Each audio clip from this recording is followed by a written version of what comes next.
चलिए आज बात करते हैं एक ऐसे सुनसान गांव की जहां बारिश की बूंदों के साथ सिर्फ पानी नहीं बल्कि खौफ बरसता है।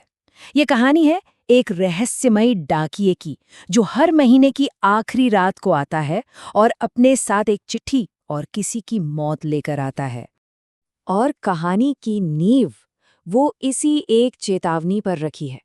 सोचिए, एक नया डाक कर्मचारी गांव में आता है और उसे ये सुनने को मिलता है।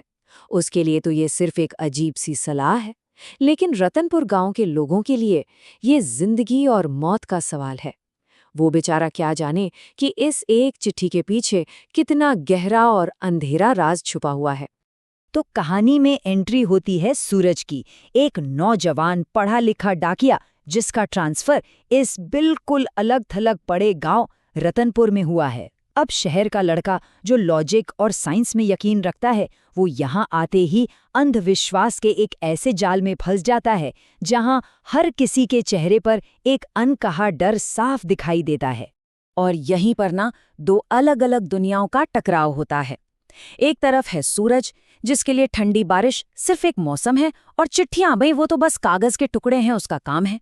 और दूसरी तरफ है गांव वाले, जिनके लिए वही बारिश एक मनहूस साया लेकर आती है और कुछ खास चिट्ठियां मौत का पैगाम होती हैं।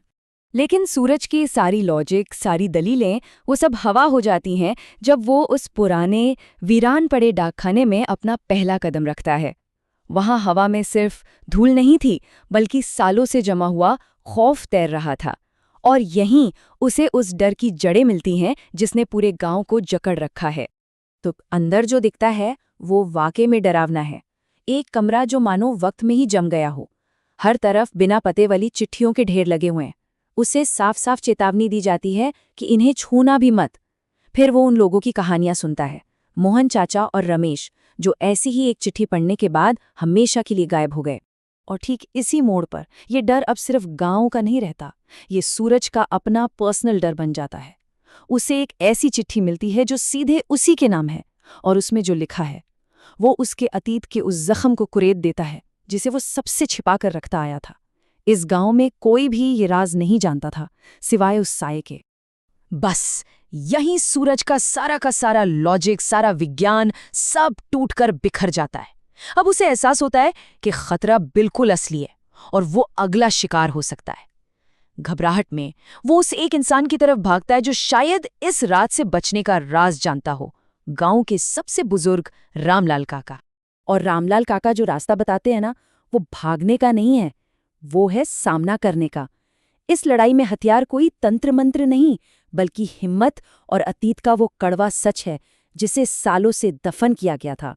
और जब सूरज उस ठंडी भीगी रात में इंतजार कर रहा होता है, तो उसे ये समझ आता है कि वो किसी आम भूत प्रेत से नहीं, बल्कि एक छलावे से मिलने वाला है। एक ऐसा भ्रम, एक ऐसी परछाई जो किसी के बहुत गहरे दर्द से पैदा हुई है, जिसका चेहरा तो इंसानी है पर जिसकी आत्मा में सिर्फ और सिर्फ बदले की आग है।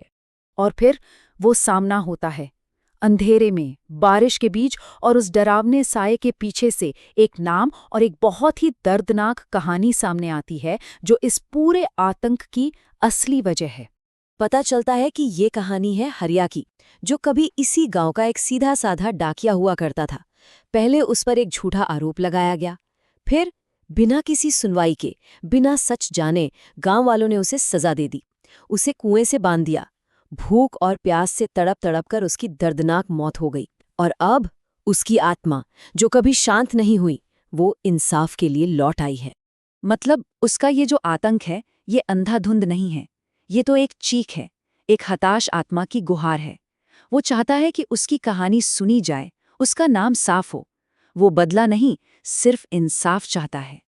अब देखिए, हरिया की इस दर्दनाक कहानी को जानने के बाद सूरज का मकसद बदल जाता है। अब बात सिर्फ अपनी जान बचाने की नहीं रही, वो इस डर के सिलसिले को हमेशा के लिए खत्म करने का फैसला करता है। और हरिया को वो इंसाफ दिलाने की कसम खाता है जो उसे जीते जी कभी नहीं मिला।